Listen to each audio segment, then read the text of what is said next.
Jayaprakash associate के बिकने की डील में एक नया और दिलचस्प मोड़ आ गया है। दरअसल जयप्रकाश एसोसिएट के लेनदारों ने सर्वसम्मति से अदानी एंटरप्राइजेस के पक्ष में वोट किया है, यानी वह कंपनी जो कंट्रोल वेदांता के बजाय अदानी एंटरप्राइजेस को सौंपना चाहते हैं। हालांकि वेदांता सितंबर में इलेक्ट्रॉनिक नीलामी में 17,000 करोड़ रुपए के ऑफर के साथ जयप्रकाश एसोसिएट के लिए सबसे बड़ी बोली लगाने वाली कंपनी के रूप में सामने आई थी। पर क्यों लेनदारों ने वेदांता के बजाय अदानी एंटरप्राइजेस को चुना, आइए जानते हैं इसका महत्वपूर्ण कारण।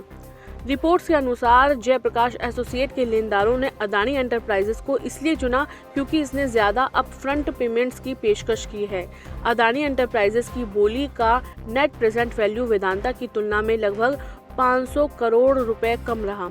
पिछले हफ्ते लेनदारों की समिति द्वारा तैयार की गई स्कोर शीट में अदानी एंटरप्राइजेस को सबसे ज्यादा अंक दिए गए। कुछ लेनदारों ने स्कोरिंग सिस्टम को ही चुनौती दे दी।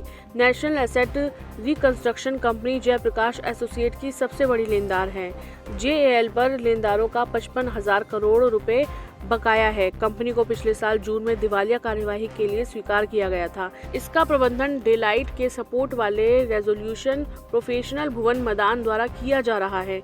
रिपोर्ट्स के अनुसार अदानी एंटरप्राइजेस को वोट देने के लेनदारों के फैसले की कानूनी रूप से जांच की जा सकती है, क्योंकि यह सबसे ऊंची बोली लगाने वाली कंपनी थी। हालांकि कुछ मामलों में अदालतों ने जयप्रकाश जैसी कंपनियों की बिक्री के मामले में लेनदारों के कारोबारी इंटेलिजेंस पर ही भरोसा जताया है।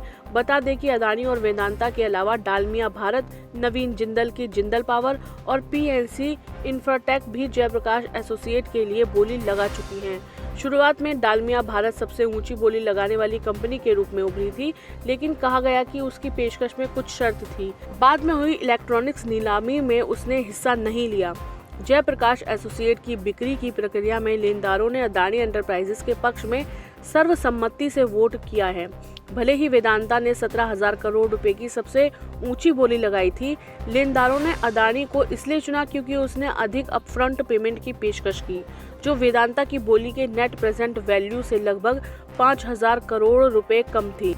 लेनदारों की समिति ने अदानी को उच्च अंक दिए। हालांकि इस फैसले की कानूनी जांच हो सकती है, क्योंकि यह सबसे ऊंची बोली नहीं थी। जयप्रकाश पर 55,000 करोड़ रुपए का बकाया है।